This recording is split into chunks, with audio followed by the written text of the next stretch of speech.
Hey guys, tonight we're diving headfirst into a world of shimmering threads, divine egos, and one very talented weaver who perhaps should have taken up a less competitive hobby, like competitive cheese rolling. Imagine, if you will, the sun-drenched hills of ancient Lydia. The air thick with the scent of wool and vibrant dyes. You can almost hear the rhythmic clack, clack, clack of a loom, working at a speed that would make a modern automated textile factory blush. We're about to unravel the story of Arachne, whose fingers wove magic, but whose pride spun a much more dangerous web. This is a tale where godly power meets mortal arrogance. And let's be honest, when a deity known for wisdom and warfare gets into a craft off, you probably won't survive this if you're the one throwing down the gauntlet. It's a bit like challenging your boss to a dance-off after they've just won Dancing with the Stars Mount Olympus edition. So, before you get comfortable, take a moment to like the video and subscribe, but only if you genuinely enjoy what I do here. Go ahead. Let me know in the comments where you're listening from and what time it is in your corner of the world. It's always fascinating to see how far these stories travel. Now, dim the lights. Maybe turn on a fan for that soft background hum, and let's ease into tonight's journey together. You find yourself in Lydia, a kingdom in ancient Anatolia, what we now call Turkey. It's a place known for its wealth, its invention of coinage a historical fact for you there. Lydia was indeed one of the first places, if not the first, to use coins made of electrum around the 7th century BCE, and its rather fabulous purple dyes. Your sandals kick up a little dust on the unpaved paths of a small town called Hypepa. It's not the capital, Sardis, with all its hustle and bustle, but a quieter place, nestled amongst hills that are probably crawling with more sheep than people. The air here carries a unique perfume, a mix of lanolin from raw wool, the earthy scent of the countryside, and something sharper, more chemical, from the vats of dye that bubble and steam in certain quarters. This is where you first hear whispers of a young woman named Arachne. She isn't royalty, nor is she born of any divine parentage, at least not that anyone's admitting. Her father, a man named Idmon of Colophon, is a tradesman, a dyer of wool. You can imagine his hands, permanently stained in hues of Tyrian purple and saffron yellow, a walking advertisement for his craft. Probably not great for his social life if he ever wanted to. Say, subtly steal a grape. He's good at his job, soaking and treating the fleeces until they blaze with color, ready to be spun into yarn. Her mother, we're told, is no longer with them, having returned to the great cycle of existence, leaving Arachne to find her own way, guided by her father's practical, hard-working nature. But Arachne is something else. She doesn't just work with wool, she transforms it. From a very young age, her fingers seem to possess an innate understanding of fiber and tension. You picture her as a child, perhaps not playing with knuckle bones or clay dolls like other children, but instead mesmerized by the way threads could interlace, could create patterns, could become something more than their individual strands. Perhaps she started small, weaving simple bands or sashes, her tiny loom a source of amusement, then wonder to her father. As she grows, so does her skill, blossoming into an artistry that defies easy explanation. You watch her at her loom, often a large, upright structure, the warp threads held taut by clay or stone loom weights, little donut-shaped things that archaeologists still dig up by the score. It's a quirky little tidbit, but those weights were crucial. Lose one, and your tension goes all wonky, like trying to play a guitar with a missing string and blaming the pick. Arachne's movements are a blur of grace and precision. Her slender fingers dance across the warp, a shuttle darting in and out, carrying the weft thread with such speed and accuracy, it's as if it has a mind of its own, merely guided by her intent. The tapestries and cloths that emerge from her loom are breathtaking. They're not just patterns, they're pictures, scenes so vivid they seem to breathe, flowers so lifelike you'd swear you could smell their perfume, animals so realistically rendered you'd expect them to leap from the fabric, and human figures whose woven expressions convey a depth of emotion that's almost unsettling. She doesn't just weave images, she weaves stories, capturing moments with a skill that makes onlookers gasp. Her colors are vibrant, her textures varied, from the finest, almost transparent silks to the plushest wools.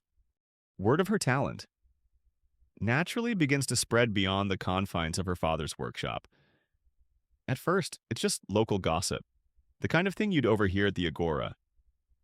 Have you seen Idmund's daughter's latest work? It's like magic. Women from Hypapa and the surrounding villages come to admire. Then to commission pieces. A new tunic for a wealthy matron, a special wall hanging for a shrine, a wedding veil so delicate it seems spun from moonlight. Each piece she creates is a masterpiece, further cementing her reputation.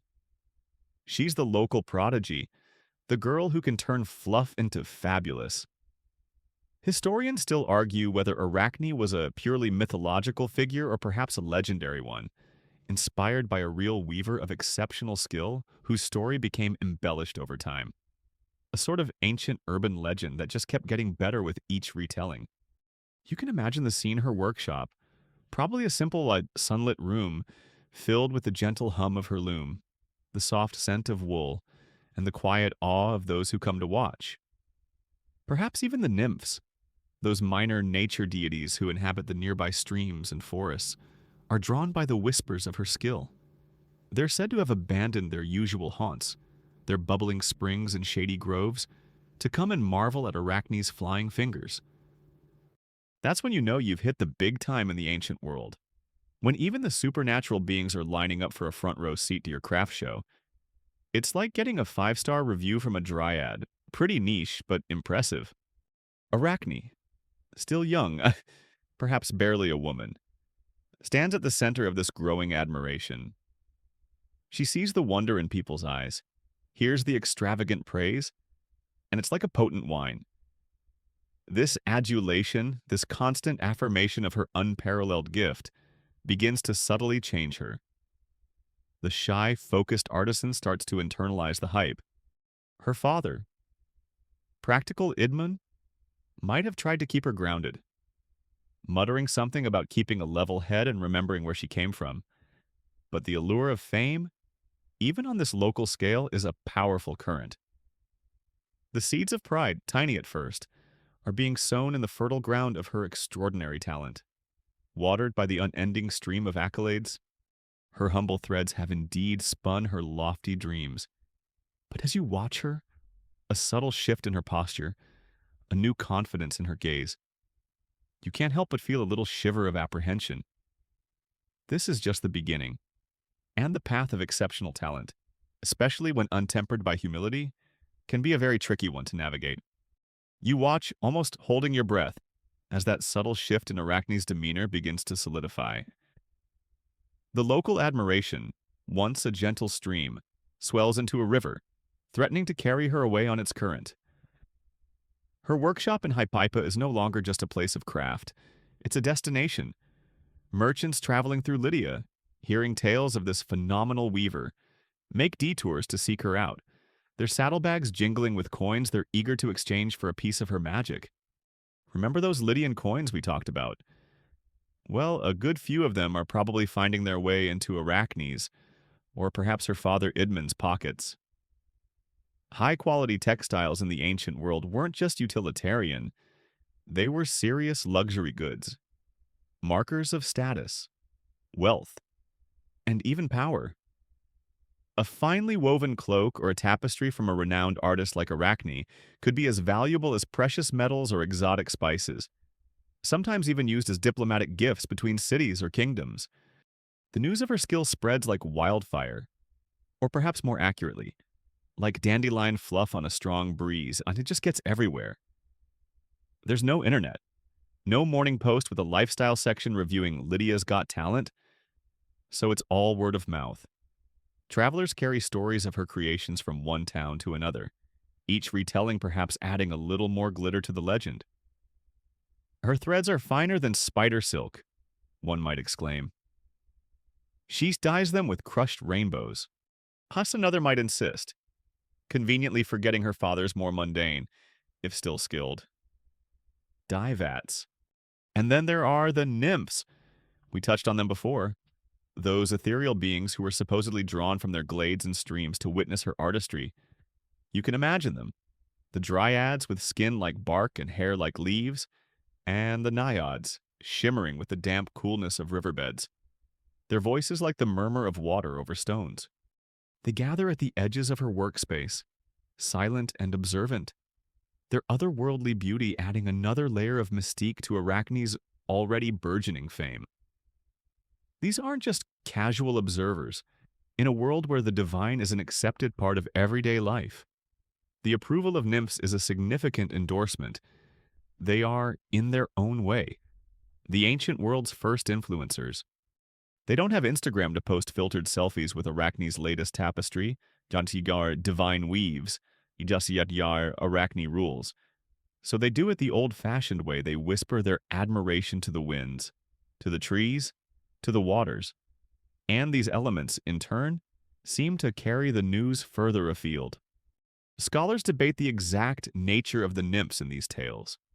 Were they seen as literal divine beings by everyone, or sometimes as personifications of natural beauty and inspiration? Their presence meant to signify that Arachne's skill was so profound, it resonated with the very spirit of nature itself. Regardless of their precise interpretation, their attention elevates Arachne. She's no longer just a skilled artisan.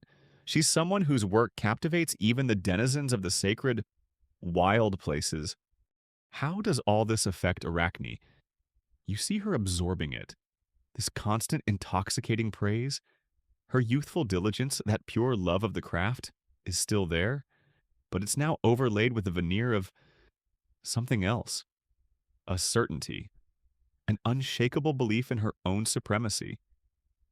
When people marvel, she nods, a small, knowing smile playing on her lips. As if to say, but of course, what else would you expect? If other weavers, perhaps older and with decades of experience, offer a friendly word or a piece of advice, she might listen with an air of polite but barely concealed condescension. Their traditional patterns and sturdy weaves seem coarse and unimaginative to her now, compared to the delicate intricacies and vivid narratives she conjures. Her techniques become even more refined, almost ostentatiously so. Perhaps she develops a particular flourish, a way of handling the shuttle or beating in the weft that is uniquely hers, a quirky little signature move. Some ancient depictions of weavers show them using not just the loom, but also a small handheld spindle for creating incredibly fine threads for detail work, a testament to their dexterity. You can picture Arachne mastering this, her fingers a blur, adding details so minute they're almost invisible, yet contributing to the overall breathtaking effect. It's one thing to be good, it's another to make sure everyone knows how good you are, perhaps with a dramatic sigh at the sheer effort of being so brilliant. The silken snare of fame tightens its grip. The threads are beautiful, woven from admiration and success, but they are also constricting. Her focus narrows to her own brilliance. She spends more and more time at her loom, driven not just by creative passion but by a desire to outdo herself, to produce something even more astonishing than the last. Her yarn stash, one imagines, becomes legendary. Piles of the softest wools, the brightest silks, perhaps even threads of gold and silver beginning to appear as her clientele grows wealthier. It's like a dragon's hoard, but significantly fluffier and less likely to bite. You might see her father, Idmon, watching her with a mixture of pride and unease. He knows the value of hard work and the dangers of an inflated ego. He's a dyer. He understands how colors can be corrupted, how a pure white fleece can be irrevocably stained. He might try to offer words of caution, but they're like water off a duck's back, or perhaps off a particularly self-satisfied swan's back. Arachne is soaring, and she doesn't want to hear about the importance of staying grounded. The requests for her work become more ambitious, and she rises to every challenge, her confidence ballooning with each success. She starts to see herself not merely as the best weaver in Hippepa, or even in Lydia, but perhaps the best weaver anywhere. The best weaver who has ever been. The idea. once a fanciful whisper in the back of her mind, now takes root, blossoming into a firm conviction. She is unparalleled. Her skill is a gift. Yes, but it's her gift, honed by her genius. And if it's so magnificent that even nature spirits come to pay homage, then surely it must rival the skills of anyone or anything. The air in her workshop, once filled with the simple scent of wool and honest labor, now seems to carry a different charge, a tension that crackles with unspoken ambition and a dangerous, burgeoning pride. She's standing on a precipice, admiring the view, unaware that the ground beneath her feet is becoming increasingly unstable. The air around Arachne crackles, not just with the static of fine wools and silks, but with the potent energy of her now boundless self-regard. She's no longer just standing on that precipice of pride we saw her reach. She's taken a running leap, convinced she can fly. The constant chorus of oohs and ahs, the widening eyes of merchants, the reverent whispers of nymphs, it's become the soundtrack to her life. And like any artist who only hears applause, she starts to believe there's no other possible sound. You see her one day, perhaps in the bustling agora of Hypaipa, or maybe within her own workshop, surrounded by a throng of admirers, their faces upturned like flowers to the sun. She has just unveiled her latest creation, a tapestry so intricate, so vibrant, it seems to pulse with life. The praise washes over her, wave after wave, and with each one, she stands a little taller, her chin a little higher. Someone in the crowd, perhaps a wide-eyed newcomer to her fan club, breathes. Surely, not even the great Athena herself could weave such wonders. And there it is. The spark. Instead of a modest deflection, a pious murmur about the goddess's supreme skill. A change comes over Arachne's face. A slow smile, not of gratitude, but of condescension. She's heard this comparison before, whispered in hushed, fearful tones. But today, something snaps. Perhaps she's tired of the implied hierarchy. Perhaps she genuinely believes her press. Athena, she says, her voice, though not loud, cutting through the adoring chatter with the sharpness of a new blade. A hush falls. You could hear a pin drop. If pins had been invented and weren't just, elaborate bone skewers. Athena may have invented the loom, or so they say. Arachne continues, a delicate shrug rippling through her shoulders. But true artistry that comes from mortal hands? My hands? She holds them up, slender fingers that have danced across countless threads. Let Pallas Athena come, she declares, using the goddess's more formal epithet, a name often invoked in reverence, now laced with an almost casual disdain.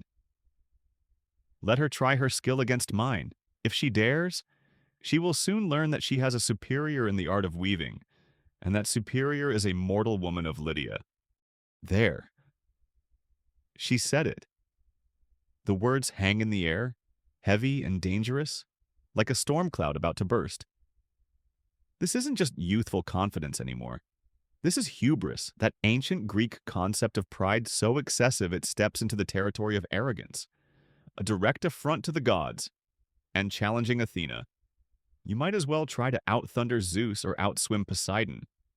Athena, daughter of Zeus, goddess of wisdom, strategy, crafts, and yes, very specifically, weaving. She was often depicted with a spindle or loom, credited with teaching humanity this essential art. To claim superiority over her in her own domain is not just bold, it's a monumental act of impiety. It's like a blogger claiming they invented the internet right in front of Tim Berners-Lee, but with, more divine smiting potential. The reaction of the crowd is immediate and palpable. Gasps ripple through the onlookers. Some of the older, more devout Lydians might make discreet signs to ward off evil, their faces paling. Even the nymph, who had been flitting at the edges of the gathering, seemed to shrink back, their ethereal forms flickering as if disturbed by a sudden, ill wind. They knew the gods, they understood the rules, and Arachne had just stomped all over them with her very talented, but very mortal, feet. Maybe one of them, a particularly brave or foolish naiad, tries to whisper a warning. Arachne, hush. The gods have long ears. But Arachne is too caught up in her own audacity, too drunk on praise, as the old poets would say, to heed any caution. The adulation she's received has been like a potent, unmixed wine, clouding her judgment, making her feel invincible, beyond the reach of ordinary rules, even divine ones. Historians and mythologists still debate whether tales of mortals challenging gods served primarily as straightforward warnings against impiety, or if they also subtly explored human ambition and the blurry lines between confidence and arrogance. Perhaps even a critique of unchecked divine power. But for the people of Hypaipa at that moment, it probably felt a lot less like a nuanced academic discussion and a lot more like someone had just pulled the pin on a divine grenade. How does news of such a blatant challenge reach the lofty heights of Mount Olympus? You wonder, does Athena have a celestial Twitter feed that pings with Yemonyexi mortal insolence? Perhaps not quite, but the ancient world believed that the gods were keenly aware of the doings of mortals, especially when those doings involved direct disrespect. Maybe one of those aforementioned nymphs, horrified by Arachne's blasphemy, flits away to carry the tale directly. Or perhaps, as some quirky ancient traditions suggested, a bird acts as a messenger, a seemingly ordinary sparrow or a wise old owl, often associated with Athena, overhears the boast and takes flight, carrying the outrageous words on its wings, straight to the goddess's ear. Imagine a little bird landing on Athena's shoulder as she's, say, designing a new type of chariot wheel, and chirping, "You are not going to believe what this Lydian girl just said." However it travels, the news arrives on Olympus, where gods feast on ambrosia and nectar, and generally concern themselves with matters of cosmic importance and quite a bit of interpersonal drama. If we're honest, the words of a mortal weaver from a small Lydian town create a ripple. More specifically, they reach Athena. The goddess, who embodies not only skill but also wisdom, is not one to suffer fools or insults lightly. Arachne, in her moment of supreme arrogance, has done more than just claim to be a better weaver. She has questioned divine authority. She has mocked a goddess in her own sphere of influence. The echoes of her challenge, born in a dusty Lydian town, now resonate in the golden halls of the gods. And you just know, with a sinking feeling in your stomach, that such an audacious sound won't be allowed to fade away unanswered. The silence from Olympus, for now, is more ominous than any thunderclap. The silence from Olympus, as you rightly guessed, doesn't last forever. Up there, amidst the clouds and divine shenanigans, Athena has heard the boast. Her initial reaction. You can imagine a flicker of Olympian temper. She is, after all, a goddess of not just wisdom and crafts, but also of strategic warfare. Annoying her is generally filed under catastrophically bad ideas. But Athena is also Pallas Athena, the thoughtful, the discerning. While a quick smiting might be satisfying in a visceral, lightning bolt to the face kind of way, it's not always her first resort, especially when a lesson needs to be taught, not just a life ended. So, wisdom, as it often does with her, prevails over raw indignation. She decides that a direct confrontation, goddess to mortal, might be too overwhelming, perhaps not even giving Arachne a fair chance to grasp the true depth of her folly. No, a more subtle approach is called for. A test, an opportunity, however slim, for the foolish girl to climb down from the precarious pedestal of her own making. And so, Athena, a being of immense power and radiant divinity, chooses to veil her majesty. She will go to Hypaipa, not in a blaze of glory, but in humble guise. You watch as the goddess transforms.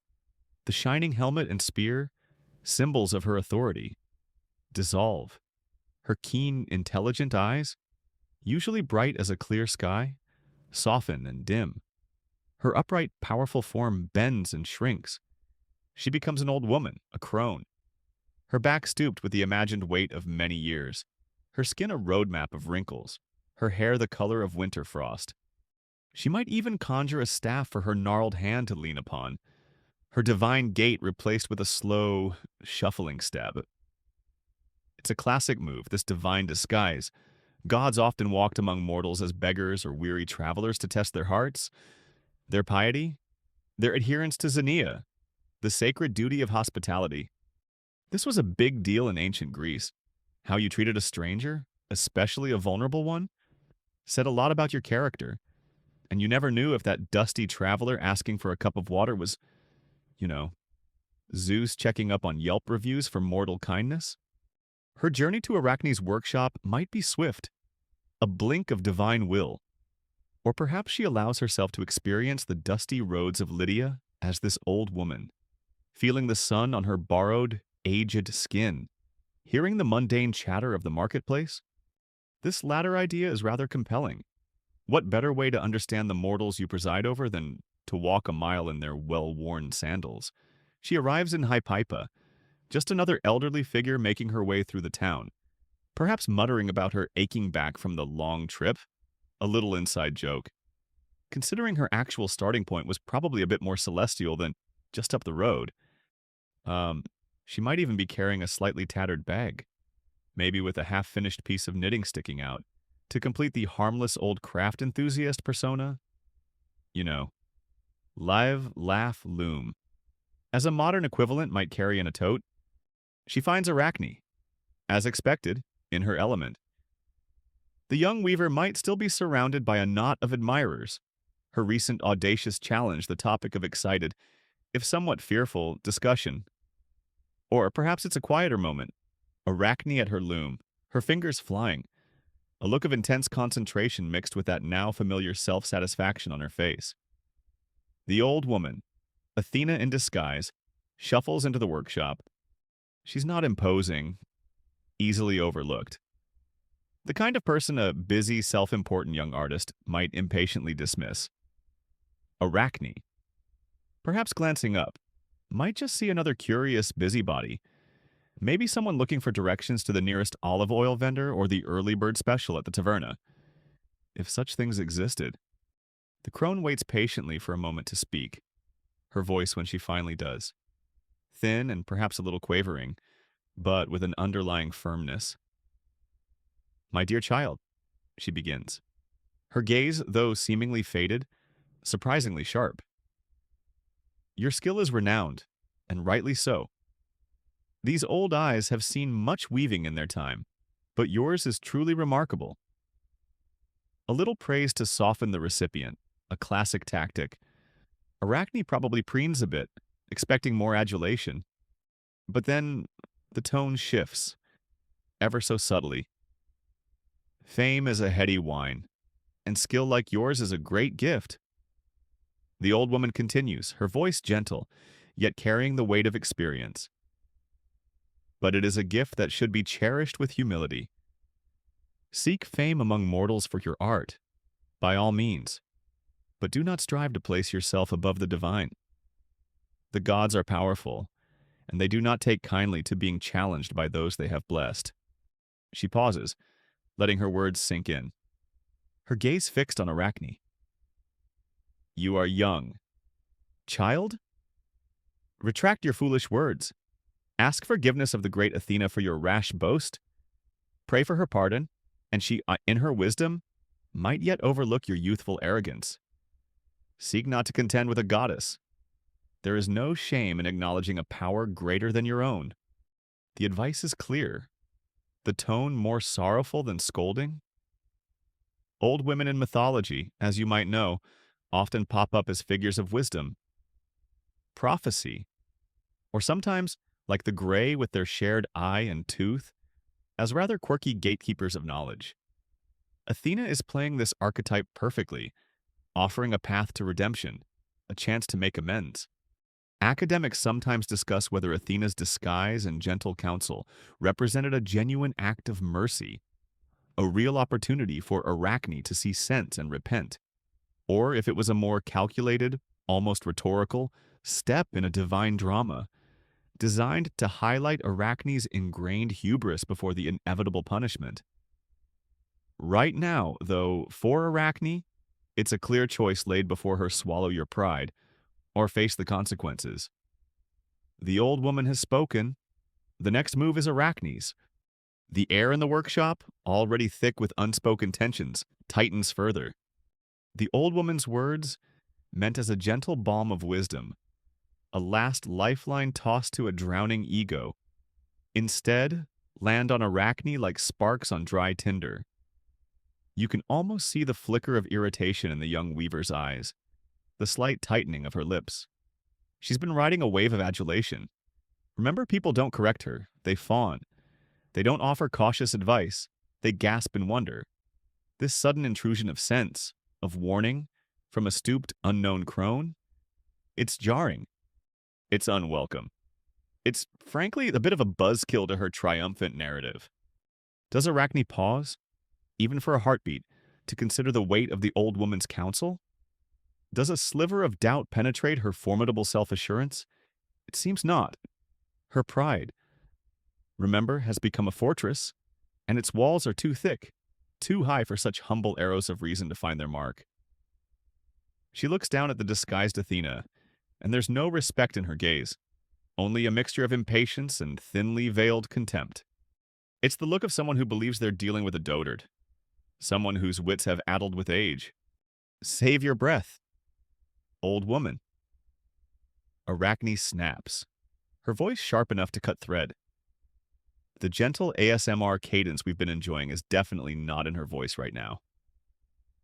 If you had any sense left in that gray head of yours, you'd be at home, tending to your grandchildren or perhaps your own failing loom, not dispensing advice you clearly don't understand. Ouch. Pretty harsh. It's the ancient Lydian equivalent of an okay boomer, but with more disrespect for the elderly, which was generally not a good look. She gestures around her workshop, at the gleaming threads, the half-finished masterpieces, the lingering admirers who are now probably shifting uncomfortably from foot to foot. My skill speaks for itself. If Athena truly has any sense, she should be the one seeking advice from me. There it is again. That breathtaking audacity. She's not backing down, she's doubling down. Why doesn't she come herself if she takes offense? Is the great goddess of weaving afraid to face a mortal? The irony, of course, is almost painful. Athena is right there, testing her, offering her an out. But Arachne, blinded by arrogance, as the poets say, cannot see beyond the wrinkled disguise. She thinks she's swatting away a bothersome fly, not directly insulting an Olympian goddess to her face. It's a powerful reminder that true wisdom often comes in the most unassuming packages. And if your eyes are only open to glitz and grandeur, you're likely to miss it entirely. The disguised Athena listens to this tirade, her ancient face perhaps betraying a flicker of sorrow, or maybe just an unnerving stillness. You might imagine a very subtle tightening around her disguised, wrinkled mouth, a momentary glint in her faded eyes that wasn't there before, a tiny crack in the harmless old lady facade. She's probably thinking, and they say I'm the goddess of wisdom. This girl is going to need a 5-star, celestial-grade reality check, express delivery. But outwardly, the crone just seems to absorb the scorn, perhaps letting out a soft sigh that could be interpreted as weariness or disappointment. Arachne, emboldened by her own sharp tongue and the old woman's lack of immediate retort, presses on. You old women are all the same. She scoffs. Full of fears and timid advice, you cling to your superstitions and your outdated gods. My talent is my own. My fame is earned, and I fear no one, goddess or otherwise, when it comes to the loom. She might even suggest the old woman stick to knitting socks, or perhaps simpler patterns, and leave the cutting-edge, divine-level weaving to the true professionals, namely herself It's worth remembering that weaving in the ancient world wasn't just a domestic chore or a way to make nice clothes. It held deep symbolic meaning. Think of the Moirai, the Fates, who spun, measured, and cut the thread of mortal life. The act of weaving was connected to destiny, order, and the very fabric of storytelling. Arachne, in her supreme self-confidence, isn't just claiming to be a better craftsman. She's implicitly positioning herself as a master of these deeper, almost cosmic principles, all while disrespecting the divine patron of the art. This is a young woman who is not just spurning counsel. She is actively writing a very dangerous chapter in her own life story. Literary critics and myth scholars often analyze Arachne's fiery response here. Is it purely a demonstration of an unpardonable character flaw? A textbook case of hubris leading to nemesis? Or could there be a sliver of something else? Perhaps a representation of youthful rebellion against an established, unyielding authority, even if that authority is divine. While it's an interesting angle for discussion in a quiet seminar room, for Arachne, in this moment, her words are just sealing her fate. She is quite literally talking herself into a world of trouble. The quirky tidbit here is that in many ancient tales, a curse or a significant prophecy could indeed be delivered by a seemingly insignificant or unassuming figure. Arachne, by treating this old woman with such contempt, might be unknowingly inviting exactly that kind of ill-omened attention, more than she already has. The disguised Athena makes no further attempt to reason with her. The test has been administered. The results are in, and they are, shall we say, not promising for Arachne's future prospects. The offer of gentle counsel, of a chance for redemption, has been thrown back in her face with scorn and derision. Arachne stands there, flushed with defiance, supremely confident in her talent and her words. The old woman's warning is forgotten, dismissed as the ramblings of a senile crone. But the silence that follows Arachne's outburst is heavier now, charged with an unspoken finality. The veiled approach has failed. The next one will likely be far less gentle. The silence in Arachne's workshop stretches taut, so tight you could bounce a drachma off it. Arachne, flushed with the triumph of her sharp-tongued dismissal, probably feels she's won the argument. The old woman stands there, seemingly absorbing the verbal barrage. And for a moment, nothing happens. Perhaps Arachne even turns away, a smirk on her face, ready to get back to her important work, dismissing the crone as a dealt-with nuisance. Big mistake. Huge. Then, the air shifts. The dusty, familiar scent of wool and dyes in the workshop is suddenly pierced by something else. An ozone crackle. A faint scent of olives and something ancient. Something indescribably pure and powerful. The light from the doorway, from the windows, seems to dim. Not because a cloud has passed over the sun, but because a new, more brilliant light is beginning to emanate from the figure of the old woman. You watch, and Arachne, finally sensing something is terribly amiss, turns back, her smirk faltering. The bent old back begins to straighten. The gnarled staff, if she held one, might clatter to the floor. No longer needed. The wrinkled, sallow skin smooths and firms, taking on a divine luminescence. The faded, shapeless robe transforms, its dull grays and browns resolving into rich blues and whites, perhaps even hinting at the fearsome aegis. The goatskin cloak fringed with snakes that was one of Athena's potent symbols. Though maybe she keeps that particular accessory toned down for this initial reveal. No need to completely terrify the girl into a dead faint before the contest even starts. Her silver hair darkens to a rich, glossy hue, coiling beneath a suddenly present, gleaming helmet. And her eyes, those eyes that had seemed dim and faded, now blaze with an intense, intelligent light, gray and piercing as an owl's, reflecting an ancient wisdom and an equally ancient power. The glow up, as you might call it, is less inspiring makeover and more terrifying divine manifestation. The old woman is gone. In her place stands Pallas Athena, unmistakable in her divine majesty. No longer stooped or frail, but tall, radiating an aura of calm, formidable authority. She doesn't need to speak for everyone present. Arachne, any lingering admirers, even the dust motes dancing in the air, to understand who this is. This is an epiphany, a full-blown divine reveal.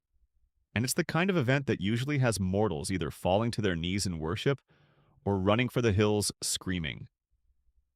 Seeing a god in their true, untempered form was often thought to be dangerous, even fatal for mortals. Remember Semele, a Hamlet who asked to see Zeus in his full glory and was promptly incinerated. Athena is probably holding back the full wattage of her divinity, but it's more than enough. Arachne's reaction: pure, unadulterated terror. The blood drains from her face, leaving her as pale as unbleached linen. Her jaw, so firm in its arrogant pronouncements just moments before, now hangs slack. Her eyes wide with disbelief. Fix on the goddess.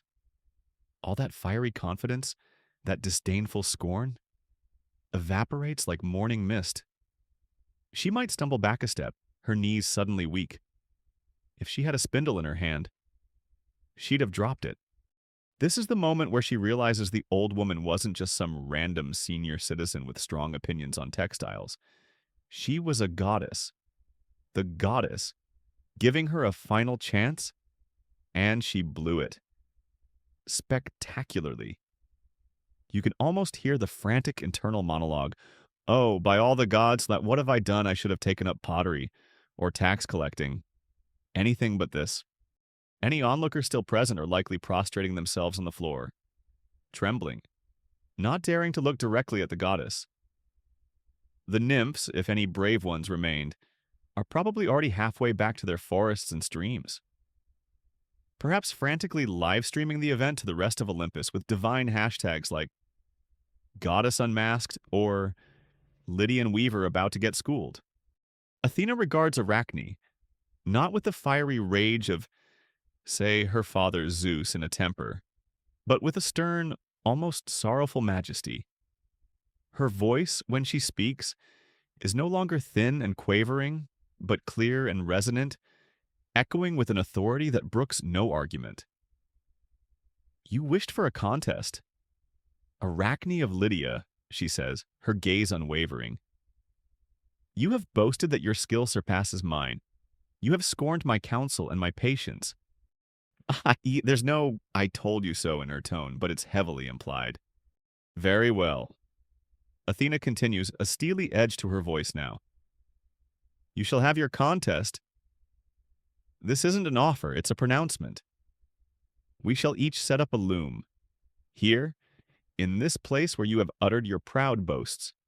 We shall weave side by side, and then we shall see whose skill is truly superior. The mortal stakes are now crystal clear. This isn't a friendly competition at the county fair with a blue ribbon for the winner. This is a divine duel, instigated by mortal arrogance. Arachne has challenged a goddess, and now that challenge has been formally and very publicly accepted. There's no polite way to back out. No, oops, my bad. Just kidding. Escape clause. The looms will be prepared, the threads chosen, the contest will proceed. And for Arachne, everything, her reputation, her future, perhaps even her very form and existence hangs in the balance, suspended by the delicate threads of her own extraordinary but fatally prideful talent. The exact moment of divine transformation in myths is often debated by scholars.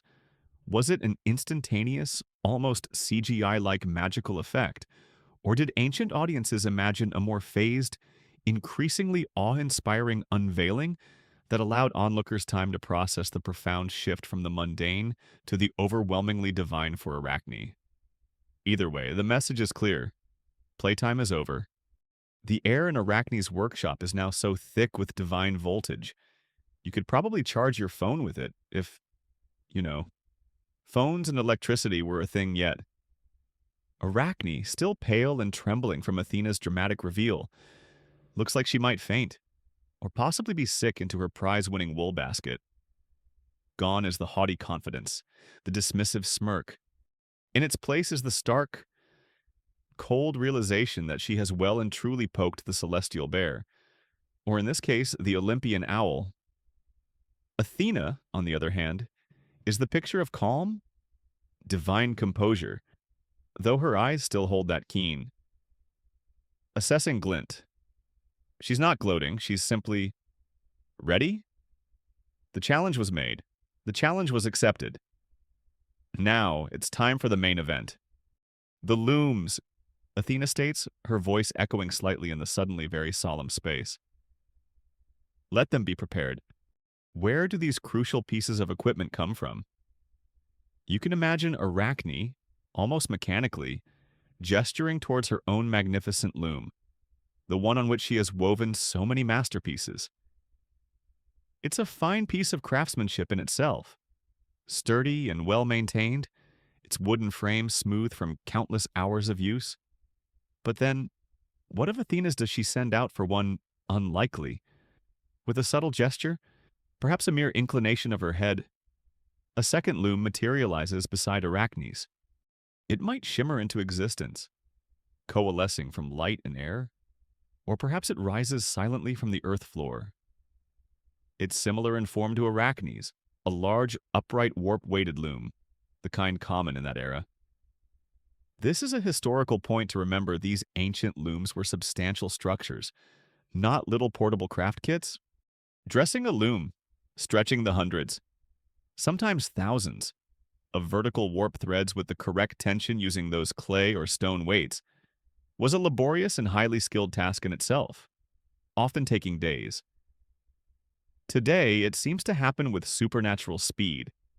The appearance of Athena's loom is a quiet assertion of power, a reminder that while Arachne is skilled, her opponent operates on an entirely different level.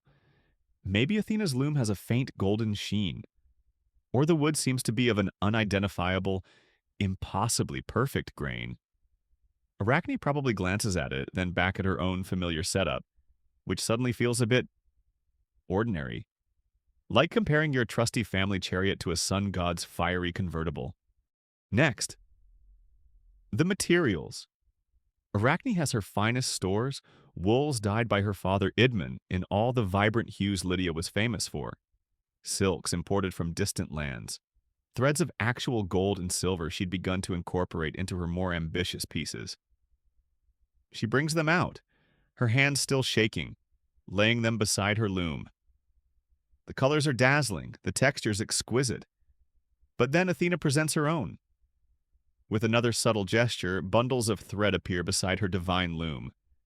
The wool seems to glow with an inner light. The silks shimmer with colors that Arachne has only dreamed of, some perhaps unknown to mortal dyers.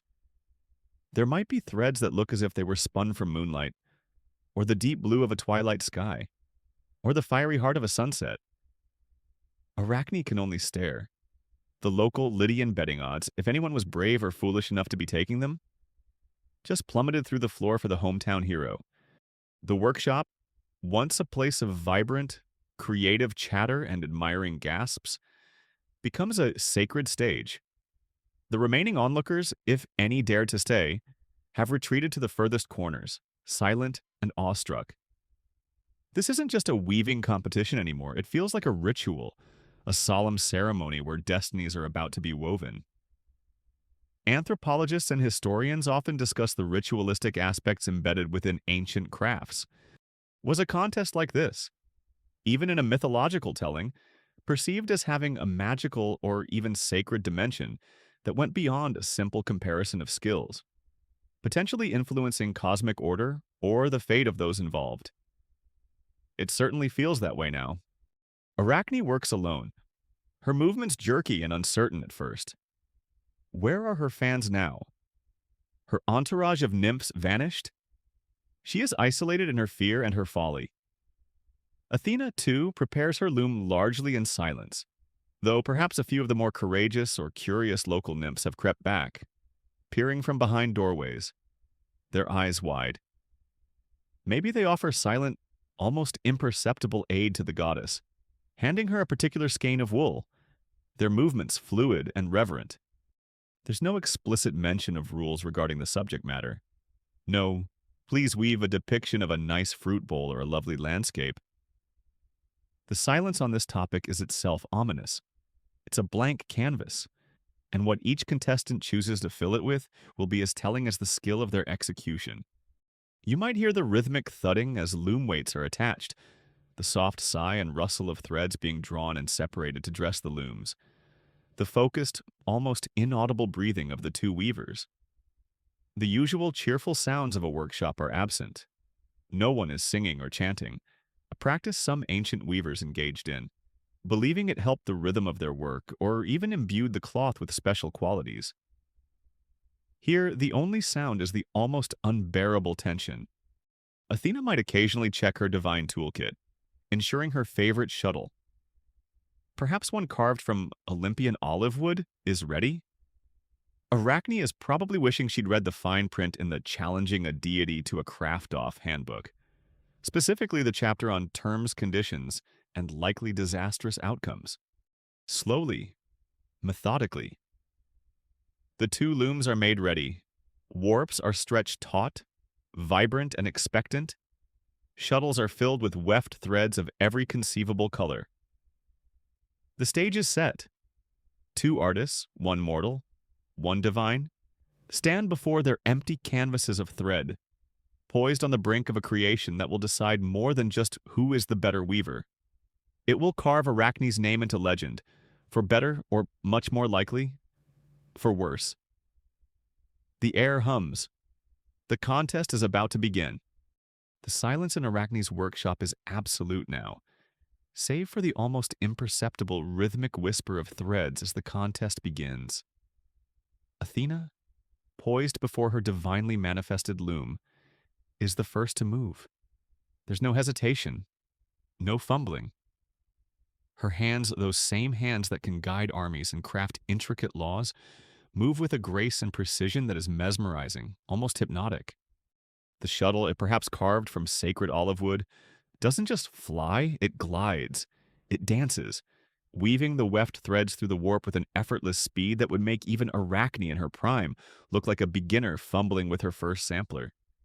You get the feeling Athena's weaving speed would make a modern, high-speed industrial loom look like it's operating in delightful, artisanal slow motion. And what does she choose to depict? This goddess of wisdom and craft, does she weave a simple pattern? A beautiful landscape? Something to merely showcase technical skill? Oh no. Athena is making a statement. Her tapestry is a masterclass in Olympian majesty, a vibrant, powerful narrative of divine power, order, and a clear, if unspoken, warning against the folly of mortal arrogance.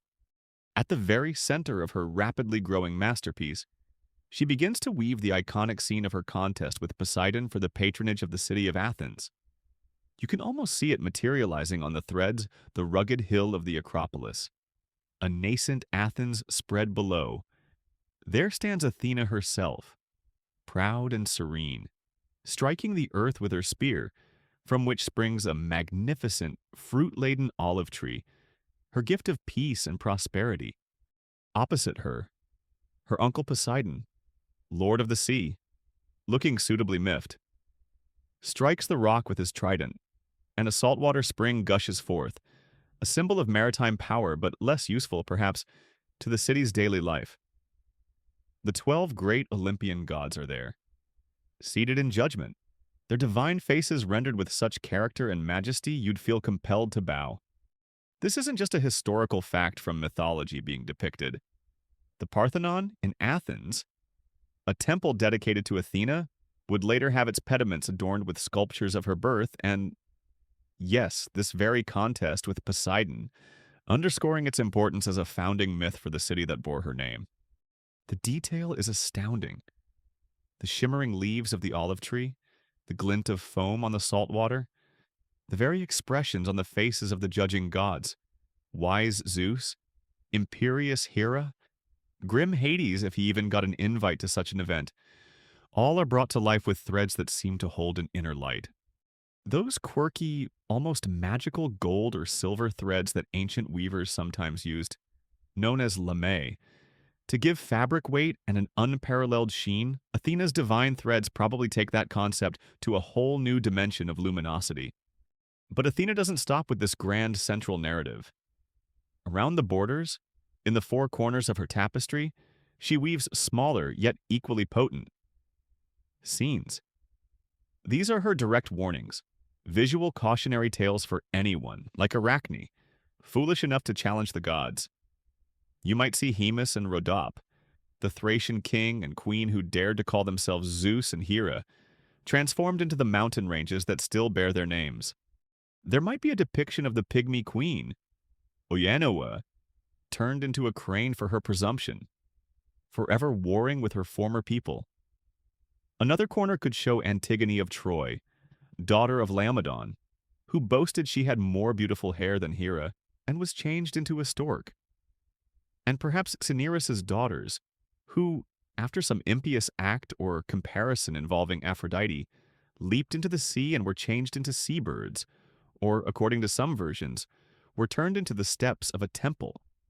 The specifics might vary in retellings, but the message is brutally consistent. Challenge us, disrespect us, and you will suffer a terrible, transformative fate.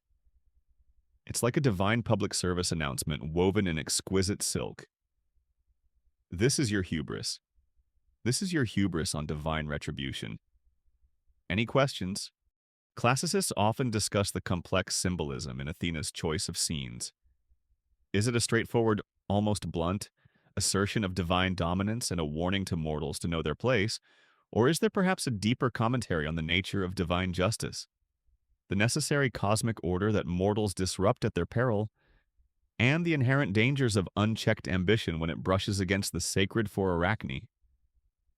Watching this unfold, the academic nuances are probably lost. What she sees is a terrifyingly beautiful, impeccably crafted testament to the power she has dared to defy. The detail is so fine, you'd probably need a divinely enchanted magnifying glass to truly appreciate every single perfect stitch. Throughout this entire process, Athena remains calm, focused, her movements economical. There's no sign of struggle, no wasted motion. Her loom hums with a quiet, almost preternatural energy. The tapestry grows with astonishing speed, yet with no sacrifice in quality. It is a work of breathtaking artistry, yes, but it is also a powerful, unambiguous message. It radiates divine authority. It screams in the most elegant and skillful way possible. We are the gods. Do not mess with us.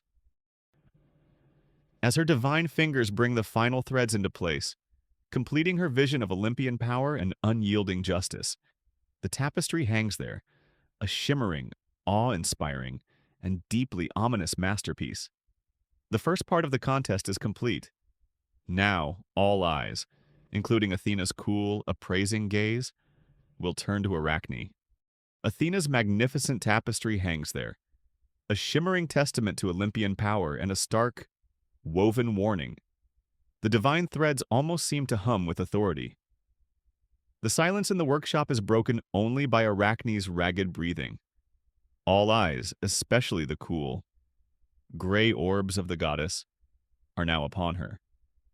The pressure is immense. You can practically see her shoulders trembling under the invisible weight of expectation and impending doom. For a moment, you wonder if she'll even be able to lift her shuttle. If her fingers, usually so nimble, will obey her. She takes a deep, shaky breath. Her face, though still pale, shows a flicker of something new. It's not the brazen arrogance of before, but a kind of desperate, focused resolve. Maybe it's artistic integrity, that stubborn refusal to compromise one's vision, even in the face of overwhelming odds. Or perhaps it's a wild, reckless courage born of knowing she's probably doomed anyway. So why not go out in a blaze of audacious artistry? She knows she can't outweave Athena in terms of sheer, majestic piety. The goddess literally invented that genre. So, Arachne decides to take a different path, a much, much more dangerous path. Her fingers, hesitant at first, find their rhythm on her own familiar loom. The shuttle begins to move, slowly, then with increasing speed and confidence as she loses herself in her work. The only world where she truly feels powerful and in control? And what does she choose for her counter-narrative? This mortal weaver pitted against the goddess of wisdom. She chooses scandal. She chooses to depict the gods, not in their distant, awe-inspiring majesty, but in their decidedly more human moments. Specifically their deceptions, their disguises, their amorous pursuits of mortals, often achieved through trickery and coercion. It's like deciding to enter a royal portrait competition by submitting a caricature of the king falling down the stairs. Bold. Terribly, terribly bold. The first scenes begin to take shape under her flying fingers. There, in threads of vibrant lapis and seashell pink, emerges Europa, the Phoenician princess, being carried away across a shimmering sea. Not by a fearsome monster, but by a magnificent white bull, whose gentle eyes and garlanded horns barely conceal the true identity of the king of the gods. Zeus, in one of his many amorous disguises, the waves Arachne weaves seem so real you could almost feel their spray. Europa's expression a mixture of fear and bewildered fascination. Then, another image forms Astery, the Titaness, pursued by Zeus, transforming into a quail to escape him, only for Zeus to transform into an eagle to continue his relentless pursuit. The desperate flutter of the quail's wings, the predatory gleam in the eagle's eye, all rendered with a breathtaking, if unsettling, realism. And next to that, Leda, Queen of Sparta, being tenderly yet deceptively seduced by Zeus again, this time in the guise of a majestic swan, its white feathers so soft and downy you'd want to reach out and touch them, even as you sense the inherent deceit in the scene. It's crucial to understand that Arachne's skill is undeniable. Her weaving is technically brilliant, every stitch perfect, every color exquisitely chosen. Her figures are lifelike, their emotions palpable. In terms of sheer execution, her work might well be on par with Athena's. This is what makes her choice of subject so profoundly daring, so shockingly impudent. The beauty and artistry of her creation are in stark, almost jarring contrast to the scandalous nature of the stories she is bringing to life. She isn't just weaving, she's airing the gods' dirty linen, right in front of one of their most powerful representatives. It's the ancient world's equivalent of a tell-all celebrity gossip magazine, meticulously embroidered in gold thread, with potentially lethal subscription terms. Greek mythology, as you know, is absolutely brimming with tales of the gods behaving badly. These stories of divine affairs, deceptions, and petty squabbles weren't obscure. Hidden knowledge. They were part of the common cultural tapestry, widely known and retold. This makes Arachne's decision to showcase them in this specific context a direct challenge to a goddess, an act of profound provocation. She's not revealing secrets. She's highlighting inconvenient truths, and doing so with an artistic flair that makes them impossible to ignore. How does Athena react as she watches these scenes of divine indiscretion unfold on Arachne's loom? The goddess stands still, her expression largely unreadable, but you might imagine a subtle tightening around her lips, a dangerous glint appearing in her gray eyes. Her own tapestry was a warning about respecting divine power. Arachne's is, well, it's the opposite of that. It's a masterclass in disrespect, albeit a beautifully crafted one.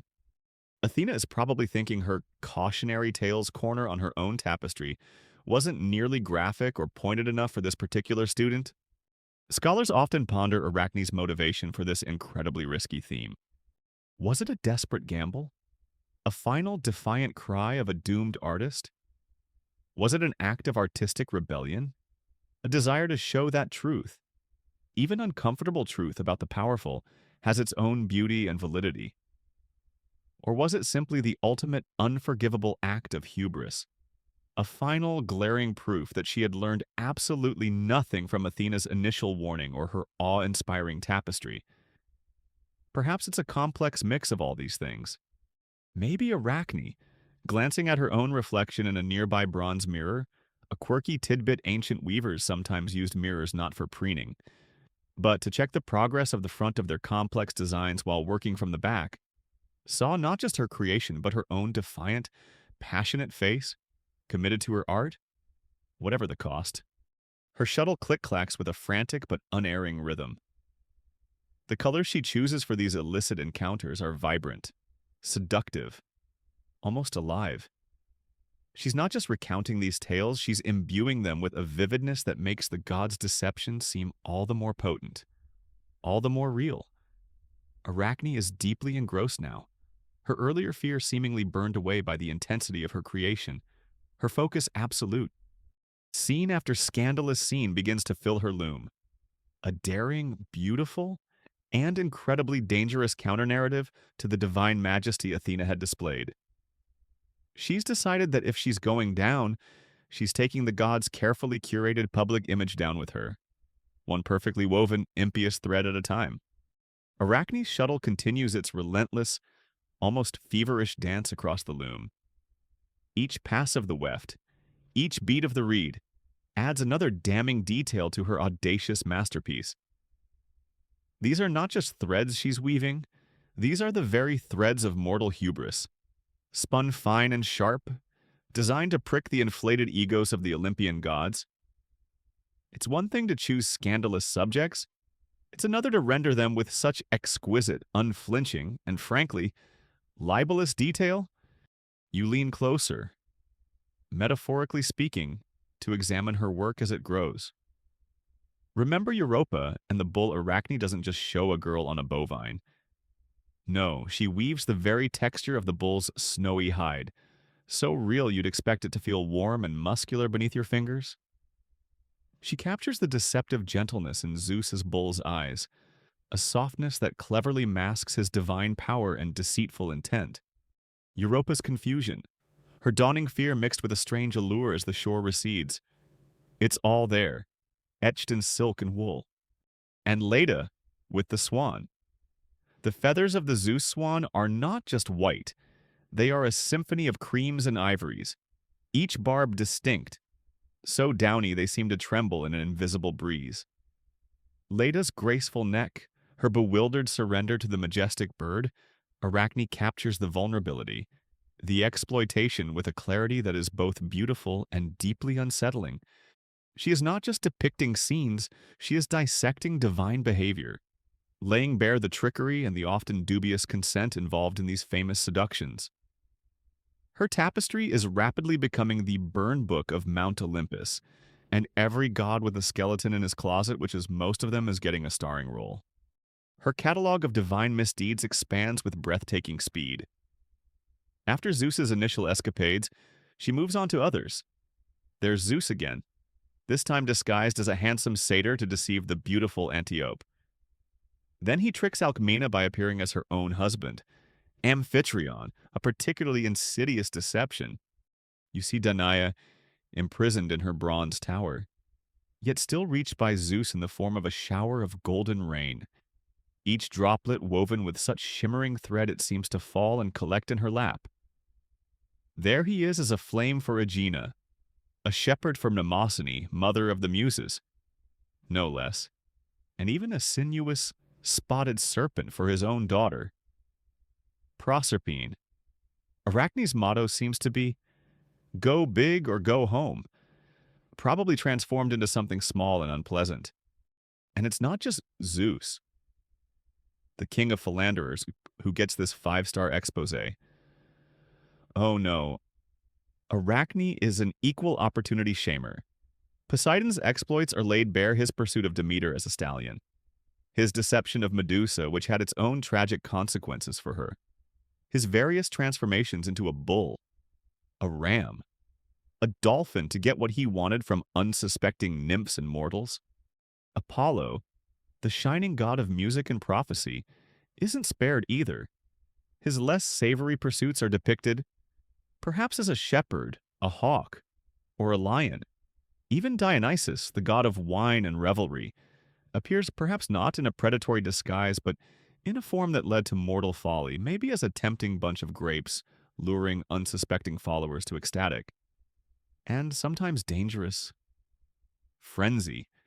Even old Cronus, Zeus's father, gets a cameo, shown as a stallion when he sired the centaur Chiron on Philyra. What makes this all the more audacious, the more hubristic, is the sheer technical perfection of her work. If her weaving were clumsy or amateurish, perhaps the insult would be blunted, but it's not. It's flawless. The colors are vibrant. The composition's dynamic. The figures so lifelike they seem ready to step or slither, or fly right out of the tapestry. Her skill is so profound that it makes her insolent subject matter impossible to dismiss as mere incompetence or youthful error. There are no technical flaws for Athena to point to, only the glaring, deliberate impiety of the content. It's a backhanded masterpiece, a stunning piece of art that is also a monumental insult. Arachne herself seems almost possessed by her creation. Is she even aware of the Olympian fury she's undoubtedly stoking with every pass of the shuttle? Or is she lost in that rarefied zone known only to artists at the peak of their powers, where the outside world fades and only the work itself matters? Perhaps it's a bit of both, a feverish, desperate need to express her vision, coupled with a chillingly deliberate intent to expose the gods as she sees them, or her intense focus on the minute details of her work might, in a cruelly ironic way, be a form of short-sightedness. Weavers throughout history, like those hunched over delicate embroidery in dimly lit Vietnamese households even today, often developed vision problems from such close, painstaking work. Arachne is certainly short-sighted when it comes to her own future. It's a historical fact that, while Greek myths contained plenty of stories about the gods' foibles, public and religious art, the kind you'd see in temples and state buildings, almost invariably depicted deities in their most idealized, majestic, and awe-inspiring forms. What Arachne is doing is akin to graffitiing the temple walls with caricatures of the gods caught in compromising positions. The level of detail Ovid attributes to Arachne's tapestry is itself a subject of scholarly debate. Does this reflect the actual, sophisticated weaving capabilities of ancient artisans, or is it a form of poetic hyperbole, designed to underscore the sheer magnitude of her talent and, by extension, her hubris? As she weaves, you can almost hear the gasps from an imaginary celestial audience. Athena is probably having to do some serious divine deep breathing exercises to maintain her composure. Her terms of service for divine challenges are definitely going to need a significant update after this particular encounter. Arachne is not just pushing the envelope, she's shredding it, dousing it in oil and setting it on fire. With a final, almost defiant flourish, she ties off the last thread. Her tapestry is complete, a breathtaking, vibrant, and utterly scandalous chronicle of divine misconduct, woven with threads of pure, unadulterated mortal hubris. It hangs there, shimmering with a dangerous beauty, ready for the judgment that now seems more terrifyingly inevitable than ever. Okay, I will proceed with section 11 now, building on the completion of Arachne's tapestry and delving deeper into the narrative she wove. Section 11. Arachne's tapestry hangs completed, a vibrant, stunning, and deeply problematic masterpiece. It's not just a collection of pretty pictures illustrating well-known myths. It's a carefully constructed narrative, a searing commentary on the errors of the gods.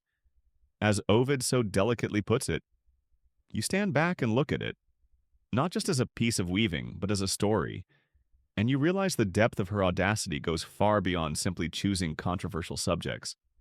It's in how she tells these tales of gods behaving badly, how she centers the mortal experience within these divine indiscretions. Her work is, in essence, a woven collection of receipts, irrefutable proof of divine misconduct, presented with an artist's eye for incriminating detail. If this were a modern art exhibition, the comment cards would be an absolute goldmine of outrage and admiration. You can almost imagine little speculative name tags woven beneath each scene.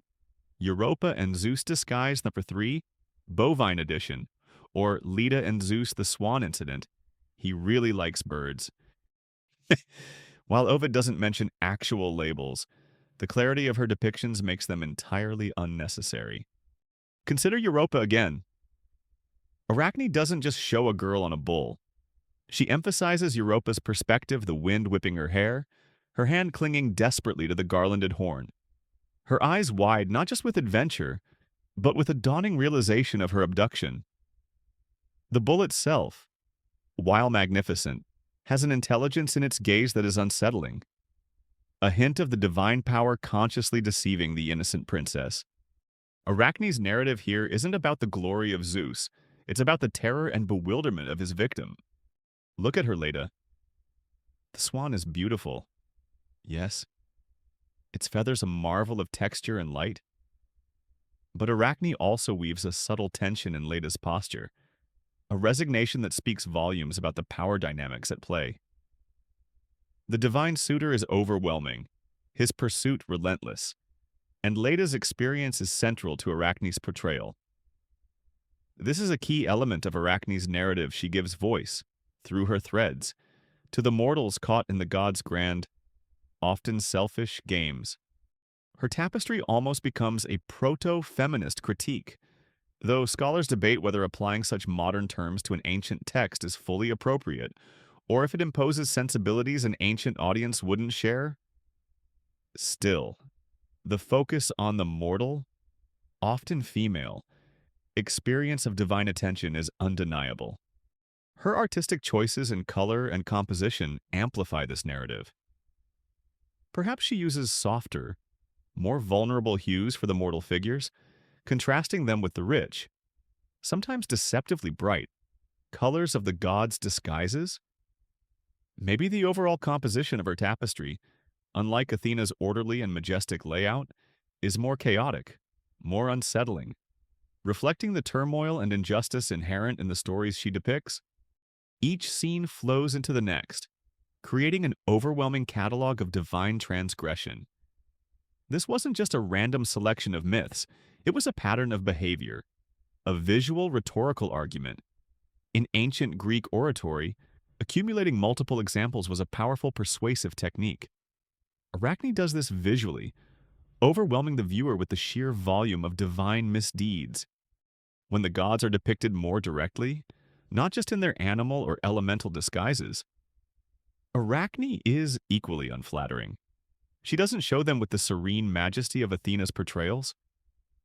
Instead, you might see a subtle leer in a god's eye, a calculating expression, an air of supreme indifference to the emotional devastation they leave in their wake. These are not gods to be worshipped blindly. These are powerful beings whose actions have very real, very painful consequences for the mortals they encounter. Her tapestry could almost be used for sensitivity training on Mount Olympus, though it's unlikely to be received that way. The sheer, encyclopedic scope of her woven indictment is staggering. She seems to have recalled every story, every rumor, every whisper of divine impropriety. From Zeus's relentless pursuit of Danae as a shower of gold, which Arachne renders with a chilling beauty, the gold seeming both a gift and a cage, to Poseidon's forceful wooing of Demeter, while disguised as a stallion. No major deity with a checkered romantic past is spared. She captures the essence of their bad behavior, the deceit, the coercion, the abuse of power, the casual cruelty. Arachne's narrative is a bold reclaiming of these myths from the perspective of the less powerful. She's not just showing gods being gods, she's showing what it feels like to be on the receiving end of their whims. The fear of Asteri as the eagle closes in, the violation of Proserpine by a serpent, the heartbreak of countless nymphs and mortals whose lives were irrevocably altered by a fleeting divine fancy. These are the emotional undercurrents of her tapestry. It's a work of stunning skill. Yes, but its true power lies in its unflinching, empathetic, and deeply critical portrayal of the errors of the gods. She has held up a mirror to Olympus, and the reflection is far from divine perfection. It is a narrative woven with defiance, artistry, and a profound, dangerous understanding of the darker side of divinity. And so they hang, side by side, two monumental testaments to skill, two profoundly different narratives spun from thread. On one side, Athena's creation a vision of Olympian majesty, of divine order, of power wielded for benevolent purposes like the flourishing of Athens. Its central panel, depicting her wise gift of the olive tree, radiates a calm, civilizing strength. And in its corners, those stark, unambiguous portrayals of mortals like Haemus and Rhodope, punished for their presumptuous pride, serve as clear, woven warnings. It is, in every perfectly placed thread, a tapestry of divine justice, a visual essay on the importance of knowing your place in the cosmic hierarchy. It's the approved divine narrative, if you will, a reminder of Sophrosyne, that cherished Greek virtue of moderation, self-control, and an understanding of one's mortal limits. On the other side, Arachne's work, vibrant, chaotic, technically flawless, and seething with scandalous accusations.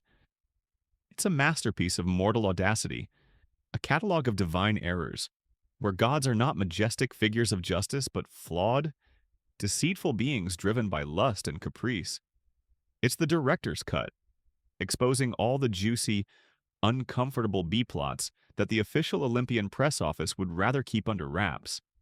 Arachne clearly did not get the memo from Athena's corner scenes, the memo that practically screamed, "Warning contents of an impertinent nature may lead to unfortunate and permanent metamorphosis." Athena turns her gaze from her own orderly creation to Arachne's dazzling, defamatory display. You can imagine her reading Arachne's tapestry, perhaps in the way ancient narratives were sometimes absorbed, scene by vivid scene. Her expression, already stern, darkens further.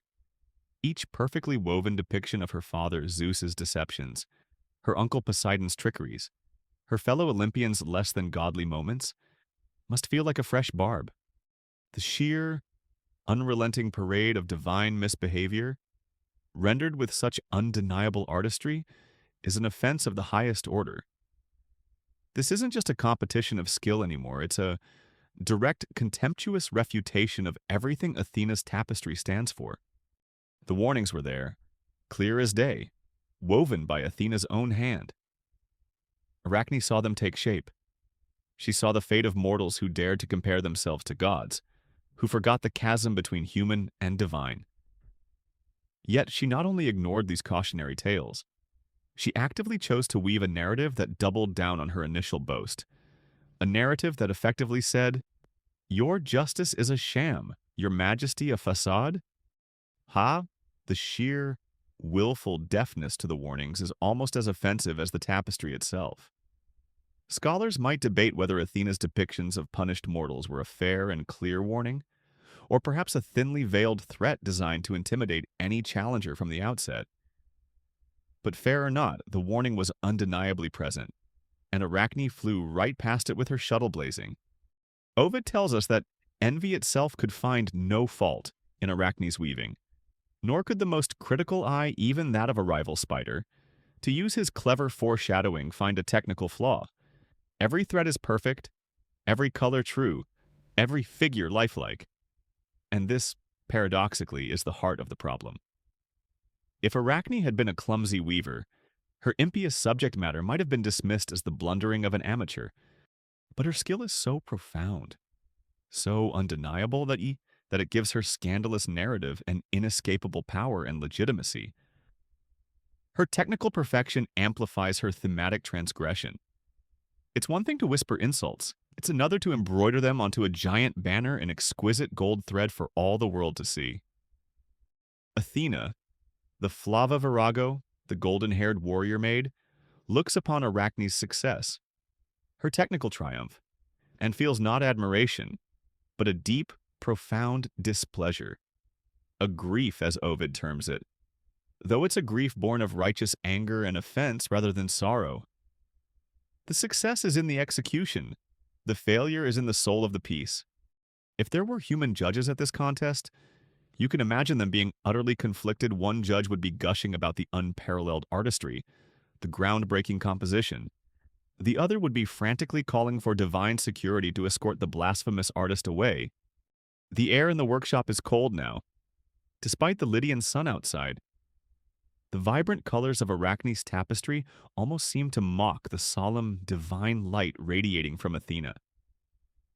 The contest of skill is over. The judgment of character, of piety, of wisdom is about to begin.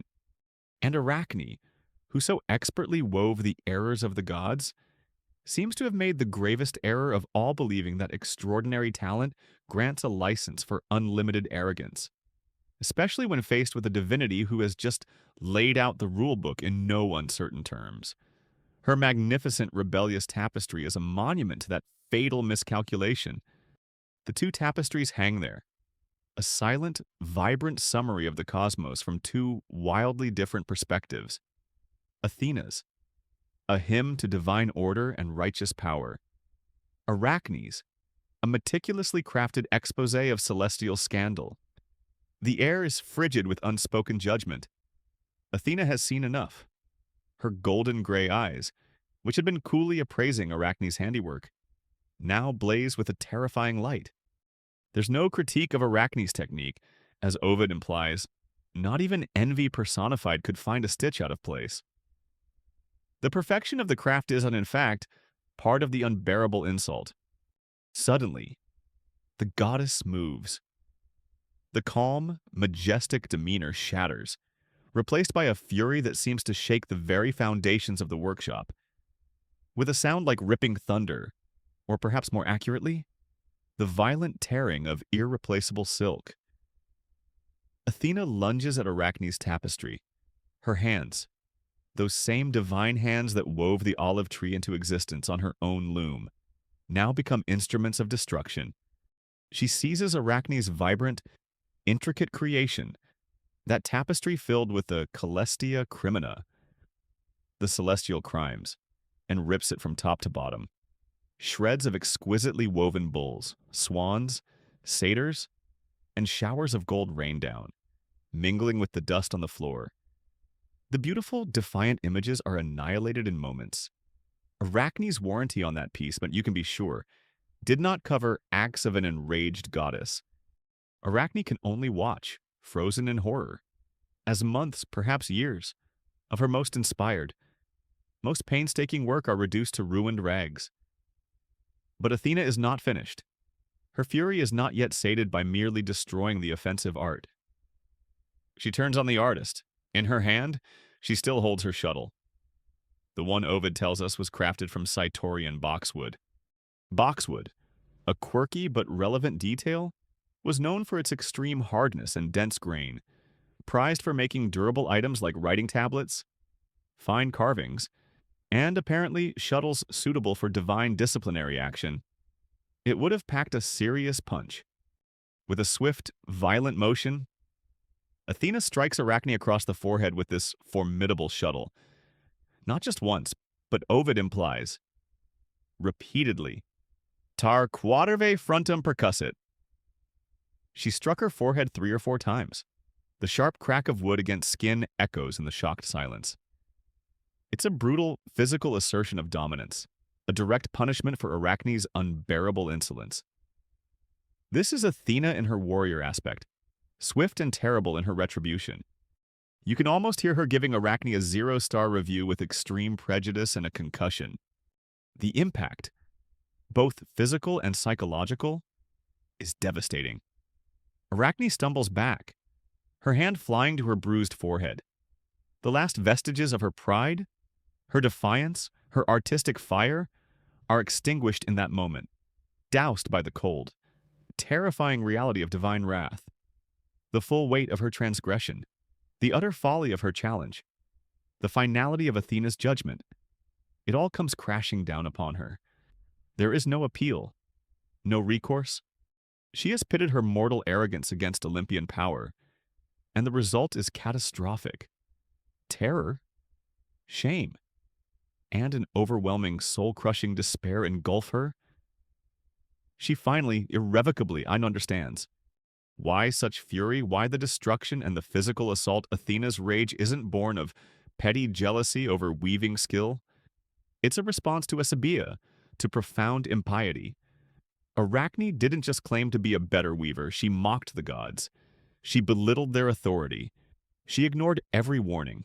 And she did it all with a smug, unrepentant arrogance. In ancient Greece, impiety was no small matter.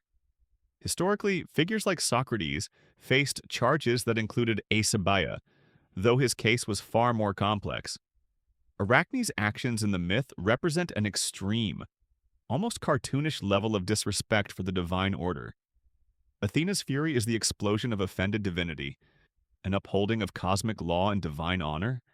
Scholars and readers through the ages have debated this moment. Is Athena's violent reaction a portrayal of just divine retribution, according to ancient polytheistic norms, where gods were not expected to turn the other cheek? Or does it depict a deity losing control, acting out of a personally wounded pride that overshadows her famed wisdom? It's a complex question, but for Arachne, cowering and broken, the philosophical nuances are irrelevant. All she knows is the searing pain in her head and the icy grip of despair in her heart. And the award for most offensive art goes to, well, it's safe to say she won't be around to accept it, at least not in her current form. The judgment has been rendered, not in words, but in violence and destruction. Arachne is utterly shattered. The workshop, once a vibrant stage for artistic rivalry, is now a scene of devastation and despair. Arachne's masterpiece lies in ruined threads at her feet, a colorful testament to her shattered ambition. Her forehead throbs from Athena's brutal judgment with the boxwood shuttle. But more than any physical pain, it's the crushing weight of her disgrace, the utter annihilation of her pride, that undoes her. She, who had soared so high on the wings of her talent, now plummets into an abyss of shame and terror. In that moment, looking at the stern, unforgiving face of the goddess, Arachne sees no path to redemption, no possibility of forgiveness. The future is a void. Ovid tells us she could not bear this immense grief and humiliation. Arachne dolorem non tulit. Her spirit, once so fiery and defiant, is utterly broken, driven by a despair that eclipses all other thoughts. She seeks the only escape she can imagine. She fashions a noose from a stray rope, or perhaps even from the strong warp threads of her own ruined loom, a horrifyingly apt choice, and around her neck. She places the halter, intending to end her suffering. You can picture her, tears streaming down her face, her hands trembling as she prepares this final desperate act.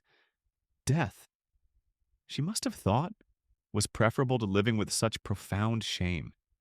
Forever marked by divine wrath, she was ready to check out rather than face what she imagined would be an eternity on Athena's bad side, which probably had worse amenities than the underworld. But just as Arachne is about to launch herself into oblivion, Athena intervenes. The goddess, seeing the mortal girl about to end her life, is moved by a flicker of something. Ovid calls it pity. Miserata est. Perhaps the sight of such utter brokenness in her rival, even a rival so deserving of punishment, touches a chord in the warrior goddess. Or perhaps Athena decides that death is too easy an escape, too quick a resolution for such monumental hubris. She stays Arachne's hand, or perhaps magically supports her, preventing the fatal outcome. Arachne, confused and still despairing, finds herself alive. But her reprieve is short-lived and carries a terrible price. Athena, her initial blazing fury now cooled into a kind of cold, judicial severity, speaks again. Her voice is devoid of warmth, carrying the weight of an irrevocable sentence. "Live indeed, wicked girl," she pronounces, her words sealing Arachne's fate. "But you shall hang, nonetheless. And lest you hope this punishment is yours alone, know that this same sentence is decreed for all your race, for all your future descendants." With these ominous words, Athena takes action to enact the promised transformation. She produces a phial containing the juice of a potent, sinister plant, an herb associated with Hecate, the goddess of witchcraft, crossroads, and the night. This is likely aconite or wolfsbane, a real plant known from antiquity for its deadly toxicity. Its inclusion here is a chilling historical fact. Aconite was a well-known poison, and its connection to Hecate imbues the transformation with an aura of dark magic. This was definitely not a revitalizing herbal beauty supplement Athena was about to administer.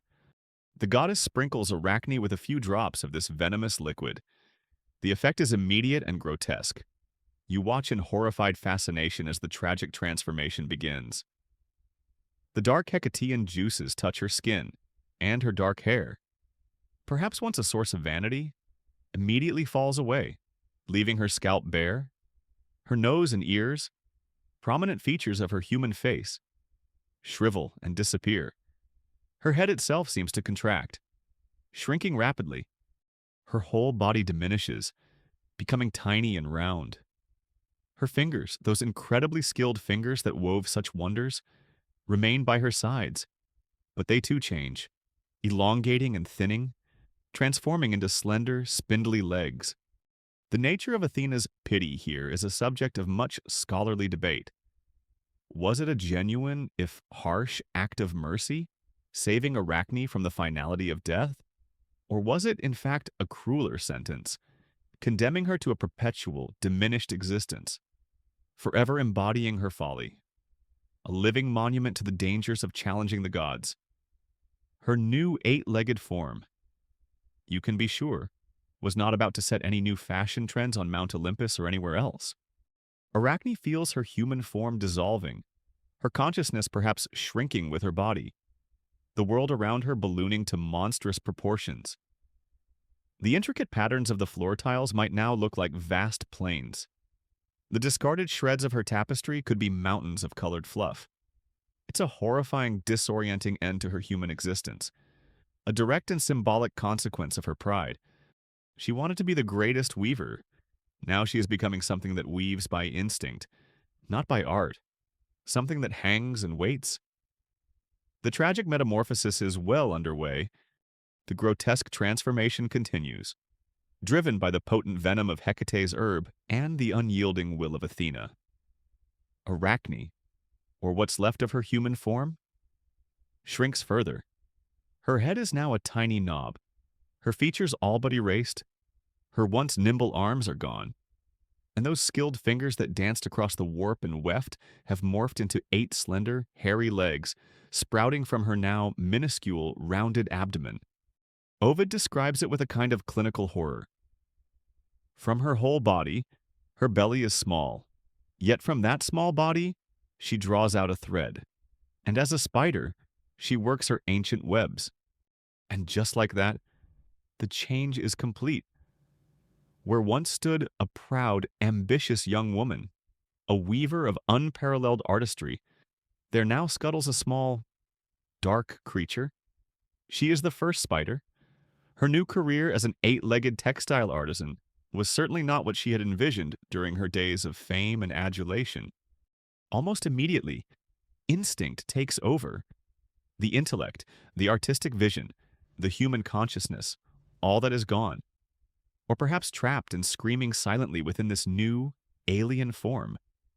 But the urge to weave, that deep-seated compulsion that defined her very being, remains. It's a twisted, debased echo of her former passion. She lifts a delicate leg, and from tiny spinnerets on her abdomen, a silken thread emerges, strong, yet incredibly fine. She begins to spin, not a tapestry of gods and mortals, not a narrative of beauty or scandal, but a simple, geometric web, the kind her kind will spin for all eternity. This, Athena had decreed, would be her fate to live. Yes, but to hang forever, practicing her ancient craft in this new, diminished form. At least, you might sardonically think. She'd never run out of thread again, though the designs were bound to become a bit repetitive. Her name, Arachne, which in Greek means spider, becomes her legacy. This is the cruelest irony. She yearned for her name to be remembered, for her skill to grant her a form of immortality, and so it has. but not as Arachne, the peerless artist, celebrated for her breathtaking tapestries. Instead, she is remembered as Arachne, the first spider, a tiny creature whose existence is a perpetual reminder of her hubris and her terrifying punishment. Every time you see a spider meticulously constructing its intricate web, you are, in a sense, witnessing the eternal reenactment of Arachne's fate. All spiders are her descendants, carrying her name. The scientific classification for spiders and their kin is Arachnida, a direct linguistic inheritance from this very myth, and her curse. This is a solid historical fact from the world of etymology and science, a lasting echo of an ancient story. The tale of Arachne serves as a potent etiological myth, offering an ancient explanation for the origin of spiders and their innate ability to weave complex webs. But more than that, it's a stark cautionary tale. It speaks volumes about the dangers of unchecked pride, the necessity of humility, even in the face of extraordinary talent. It underscores the unforgiving nature of the Greek gods when their authority was directly and impiously challenged. You might be the best in the world at what you do, but if what you do involves telling a goddess she's second-rate, you might want to reconsider your career path. Mythologists sometimes debate whether Arachne's story is purely a warning against hubris, or if, buried within the tragedy, there's a subtle, almost reluctant, admiration for mortal skill pushed to its absolute limit, even as it's inevitably and brutally punished. Is there a certain tragic grandeur to her insistence on her own artistic truth, however ill-advised its expression, perhaps? Different cultures, it's worth noting as a quirky tidbit, have developed varied and fascinating folklore around spiders. Some see them as symbols of good luck or prosperity, others as ominous portents, and some, like certain Native American traditions, even feature spider creator figures. The Greek myth of Arachne, however, remains one of the most powerful and enduring narratives, painting the spider's origin in the somber colors of pride and punishment.